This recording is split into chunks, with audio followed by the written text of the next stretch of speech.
Hi, எல்லோருக்கும் வணக்கம். இந்த வீடியோவில் நம்ம டான்ஸ் ஜோடி ஆர் யூ ரெடி அந்த ப்ரோக்ராமோடைய 3 ப்ரோமோ வந்து பார்த்திங்க அப்படின்னா ரிலீஸ் ஆகிருக்கு. அதை பற்றி நம்ம வந்து கண்டிப்பாக பேச போகிறோம். ஸோ அதில் இப்போ ஒரு நியூஸ் என்னென்னா, அன்ஷிதா வந்து பார்த்திங்கன்னா எலிமினேட் ஆகிட்டாங்க அப்படின்ற மாதிரி வருது. ஸோ அதனுடைய உண்மைத்தன்மை என்னன்னு பார்ப்போம். அடுத்து முத்துக்குமரன் விலாக் போட ஆரம்பிச்சிட்டாரு. அந்த டீட்டெயில் என்ன அப்படிங்கிறத பற்றி பார்க்காதவங்க அதை போய் பாருங்கள் கண்டிப்பாக. அடுத்து இந்த Bigg Boss Tamil next season Vijay டிவியில் நெக்ஸ்ட் சீசன் வந்து பார்த்திங்கன்னா கலர்ஸ் தமிழ் அப்படின்ற மாதிரி ஆணித்தரமாக நம்ம வந்து சொல்கிறோமா, இல்லை எப்படி நிஜமாகவே கை மாறிடுச்சா அப்படின்ற ஏகப்பட்ட டவுட்ஸ். இல்லைங்க, விஜய் டிவியில் தாங்க போடுவாங்க, சும்மா நீங்கள் சொல்லாதீங்க. கலர்ஸ் தமிழ் வந்து பார்த்திங்கன்னா ரீடெலிகாஸ்ட் தான் பண்ணுவாங்க அப்படின்ற மாதிரிலாம் பேசியிருந்தாங்க.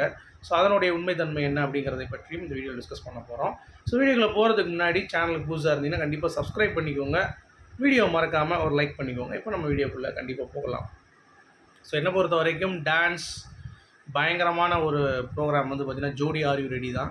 ஸோ அதில் சீசன் 2 நடத்த ஆரம்பிச்சிட்டாங்க. ஸோ அதில் டான்ஸ் பெர்ஃபார்மன்ஸ் வந்து பார்த்திங்கன்னா நிறைய பேர் வந்து பண்ண ஆரம்பிச்சிட்டாங்க. குறிப்பாக அதில் சொல்லணுன்னா பிரதீப் அண்ட் பிரியங்கா அவங்களுடைய அந்த ஒரு போர்ஷன் டான்ஸ் ப்ரொமோவில் வந்து ரொம்ப சூப்பராக இருந்தது.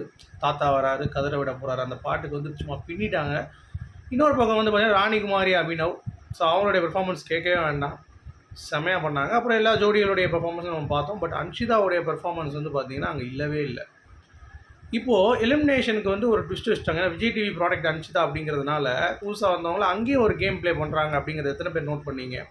ஏன்னா மணிகண்டா அப்படின்னு சொல்லிட்டு ஒரு டான்ஸர் இருப்பார்ல, அவர் வந்து தனியாக பெர்ஃபார்ம் பண்ணுற மாதிரி பண்ணுறாரு. பண்ணிவிட்டு கூட ஜாஸ்மின் வந்து ஆட வைக்கல.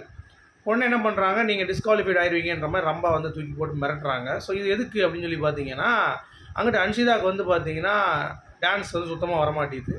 ஸோ பயங்கரமாக அவங்களுடைய எஃபர்ட்டும் வந்து நமக்கு தெரிய மாட்டேங்குது. ஸோ அவங்க தான் ஃபஸ்ட் எலிமினேஷன் அப்படின்ற மாதிரி இருக்கிறப்ப கண்டென்ட்டு கொஞ்சம் வரணும்ல, ஏதாவது ஒரு கான்ட்ரவர்சி திட்டுற மாதிரி ஏதாவது வந்து பண்ணால் தான் அந்த ஷோ இருக்கும் அப்படின்றதுக்காக அவங்க என்ன பண்ணுறாங்க, இவங்கள மணிகண்டா ஜாஸ்மின்லாம் யார், அதெல்லாம் ஒன்றும் கிடையாது, அவங்க தூக்கிடலாம் அப்படின்னு பிளான் பண்ணிட்டாங்க போல தெரியுது. ஸோ கண்டிப்பாக எலிமினேஷன் அப்படின்னு சொல்லிட்டு இந்த வாரம் ரவுண்டுங்கிறாங்க, ஹூக் ஸ்டெப் சேலஞ்சுன்றாங்க. ஸோ உண்மையிலேயே எலிமினேஷன் அப்படின்னு சொல்லி பார்த்தீங்கன்னா அது டிசர்வ்டு வந்து அன்ஷிதா தான், வேறு யாருமே கிடையாது எலிமினேஷனுக்கு. ஆனால் சாண்டி சுந்தர் தான் பாவம் கூட ஆடுறவர். பட் இருந்தாலும் நான் என்ன சொல்கிறேன்னா, அவங்க ஒழுங்காக செலக்ட் பண்ணாதனால கண்டிப்பாக அவங்களுடைய பர்ஃபார்மன்ஸும் வந்து ரொம்ப டிக்ளைன் ஆகிட்டு தான் இருக்குது. ஸோ அப்படி இருக்கிறப்ப அன்ஷிதா தான் வெளியேறணும். இந்த வாரம் சனி ஞாயிறு வந்து பார்ப்போம், அன்ஷிதாவா அப்படி இல்லையா, இல்லை இவங்க ஏதாவது நாடகம் கிரியேட் பண்ணி மணிகண்டனையும் ஜாஸ்மினை வெளியே அனுப்புறாங்க. ஏன்னா அவங்க வந்து பார்த்தீங்கன்னா ஜாஸ்மினா ஆடவே இல்லை, இவனே ஆடிட்டுருக்கான். அந்த பையனை ஒரு கொரியோகிராஃபரை கூப்பிட்டு வச்சு, என்னடா ஜோடி ப்ரோக்ராமில் எப்படா நீ தனியாக ஆடுவேன் அப்படின்ற மாதிரி ஒரு பேசிக் தான். பட் அதை வச்சு இவங்க ஒரு ப்ளே பண்ணியிருக்காங்க அப்படிங்கிறப்ப இது கொஞ்சம் ஸ்கிரிப்டட் மாதிரி தான் தோணுது. பட் இருந்தாலும் அதை வச்சு அன்ஷிதாவை உள்ளே எடுத்துகிட்டு போய் போன வாரம் வந்து பார்த்திங்கன்னா ஒரு பொண்ணை டான்ஸ் ஆடாமல் வச்சு ஷெஃப்பும் மறந்து போயிடுச்சு அப்படின்ற மாதிரி சொல்லிட்டு இருந்துச்சு. ஸோ அது ஒரு இது. இந்த வட்டம் வந்து பார்த்திங்கன்னா ஒருத்தன் ஆடவே இல்லை கூட அந்த பொண்ணு அப்படிங்கிறப்ப அவனை எலிமினேட் பண்ணுறதுக்கான வாய்ப்புகள் இருக்குன்னா இந்த வாரம் எலிமினேஷன் வந்து கன்ஃபார்மாக இருக்கும். அப்படின்றதுனால அன்ஷிதா முதல் எலிமினேஷனாக இருப்பாங்களா அப்படிங்கிறத நம்ம வந்து பொறுத்திருந்து பார்க்கலாம். ஏன்னா அந்த ப்ரோக்ராம்லேயே வந்து கொஞ்சம் இறங்கி அப்படி கீழே போகிற மாதிரிலாம் வந்து ஸ்டில்ஸ்லாம் இருக்குது. ஸோ மேபி அன்ஷிதா எலிமினேட் ஆகிருப்பாங்களா அப்படிங்கிறத பொறுத்திருந்து பார்ப்போம். அடுத்து நிறைய பேருடைய அந்த ஒரு கிளாரிட்டி, இந்த மாதிரி பிக் பாஸ் தமிழ் வந்து அடுத்த சீசன் என்ன நடக்க போகுது ஒன்றுமே புரியலையே. இப்போ கலர்ஸில் வந்து பார்த்திங்கன்னா February 23 ஒரு அப்படியே எபிசோட்ஸ் வந்து போட போகிறாங்க back to back. Bigg Boss 8 Tamil, ஏண்டா பிக் பாஸ் 8 தமிழ் போட்டதுக்கு பிக் பாஸ் 1 தமிழ் போட்டால் கூட எவனாவது பார்ப்பேன். பிக் பாஸ் 8 தமிழ் பார்க்குறதுக்கு என்னன்னா நேற்று ஒருத்தர் வந்து முட்டு கொடுக்குறாங்க கமெண்ட்லேயே, இது வந்து ஃபீல் குட் சீசனியா, என்னையா நீங்கள் அப்படின்னு. என்னையா ஃபீல் குட் சீசனு, டிஆர்பி இல்லை, ஒரு வெங்காயம் இல்லை, ஃபீல் குட் சீசன்னா எங்கே போய் குட்டு இல்லை என்ன சீசன் அப்படிங்கிறது தெரியல. நம்ம பேசினாலும் அது புரிய மாட்டேது எவனுக்குமே. ஸோ அப்படி இருக்கிறப்ப கலர்ஸ் பார்க்கும்போது கொஞ்சம் இப்போ இருக்கிற அந்த ஒரு பேட்டர்ன் வந்து பார்த்திங்கன்னா பிரேக் ஆகும் கண்டிப்பாக. ஸோ அப்படி இருக்கும்போது நேற்று ஒரு நண்பர் கூட எனக்கு வந்து கமெண்ட் பண்ணியிருந்தார், இல்லைங்க கண்டிப்பாக வந்து ஹாட் ஸ்டாரில் தான் வரும், ப்ளஸ் வந்து ஜியோ ஹாட் ஸ்டாரில் விஜய் டிவியில் தான் வரும், கலர்ஸில் வராது அப்படின்னோடனே. அப்படி வந்துச்சுன்னா பிக் பாஸ் இன்னமும் வந்து பார்த்திங்கன்னா நல்ல பாடம் எடுத்து மூடி விட்ருங்க.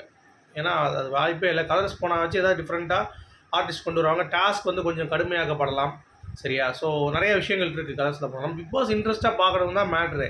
மக்கள் ஆட்டோமேட்டிக்காக ஷோ நல்லா இருந்தால் உள்ளே வந்துட போகிறாங்க. அதாவது இப்போ இந்த சீசன் 8ஆவது சீசன் வந்து திருஷ்டி பூசணிக்க மாதிரி தூக்கி போட்டு உடச்சாங்கல்ல, அந்த மாதிரி ஒரு புதுசாக ஒரு சீசன் கலர்ஸில் வந்து ஆரம்பிக்கட்டுமே, அது நல்லா இருக்குப்பா ஆனால் மக்கள் பார்க்கல அப்படின்ற மாதிரி பேர் வரப்போ அடுத்தடுத்து வந்து மக்கள் வந்து உள்ளே வந்துடுவாங்க. அப்படின்றதுனால கலர்ஸில் போகிறது பெட்டர்னு எனக்கு தோணுது. ஸோ நீங்கள் எப்படி பார்க்குறீங்க அப்படிங்கிறத கண்டிப்பாக சொல்லுங்கள். அடுத்து முத்துக்குமரன் அவர்களுடைய விலாக் பற்றி கண்டிப்பாக வந்து பேசி ஆகணும் நம்ம.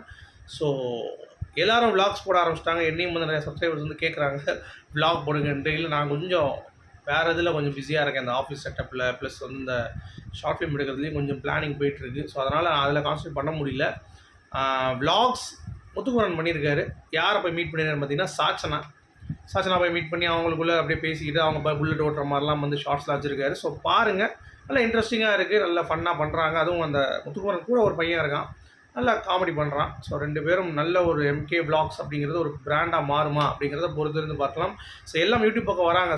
சாச்சனா வந்து பார்த்தீங்கன்னா மைக்லாம் வச்சுட்டு ஸ்டூடியோ செட்டப் பண்ண போகிறேன் அப்படி இப்படின்னு சொல்லிட்டு இருக்காங்க. பயங்கர இன்ஃப்ளூயன்ஸராக எல்லாரும் வந்து பார்த்தீங்கன்னா பிக் பாஸ்க்கு அப்புறம் ரிவ்யூவருக்கு படையெடுத்துட்டு வந்துட்டு இருக்காங்க. ஸோ வெயிட் பண்ணி பாருங்கள், நம்மளுடைய பொழப்பு என்ன ஆக போகுது அப்படிங்கிறது தெரில. ஸோ உங்களுடைய கருத்துக்கள் என்ன அப்படிங்கிறத சொல்லுங்கள். மீண்டும் சந்திப்போம். Good bye.